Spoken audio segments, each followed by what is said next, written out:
L'Algérie a connu 130 ans de présence coloniale.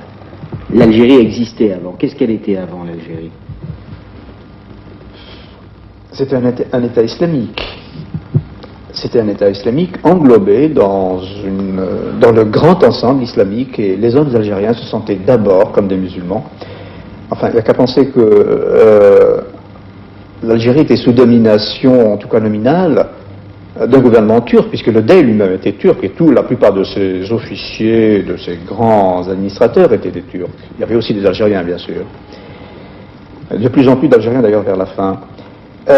Mais ces Turcs n'étaient pas du tout sentis comme des étrangers. D'abord parce qu'ils étaient musulmans, ensuite parce qu'ils s'étaient algérianisés depuis le temps de leur entrée en Algérie. Là-dessus, il y avait certainement une société à la fois urbaine et rurale, avec une très vieille civilisation, un certain équilibre, une certaine intégration de cette société. Et c'est tout cela, je crois, qui a été détruit par cet événement absolument capital pour la société algérienne, qu'a été l'occupation coloniale, et surtout pour la première génération. Pour la première génération qui a eu à subir justement le choc, non seulement le choc militaire qui peut-être est secondaire par rapport à l'autre choc, qui consistait à devoir renoncer à soi, devoir renoncer à ses habitudes les plus ancrées, enfin à sa vie simplement. Et à partir de là, il y a eu une espèce il y a eu une évolution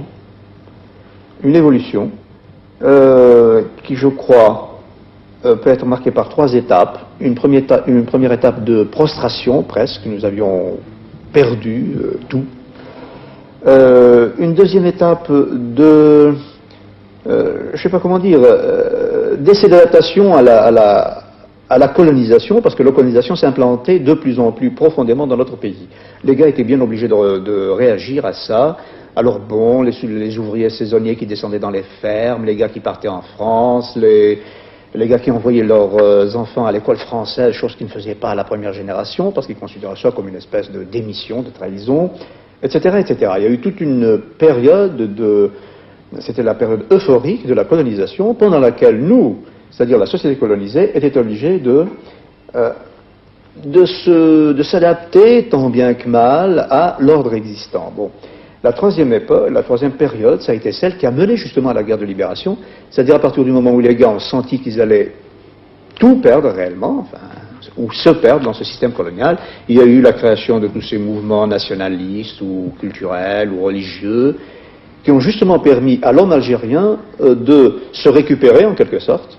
Et on peut dire que le dernier acte de cet essai de récupération, ça a été la guerre de libération qui a éclaté en 1954.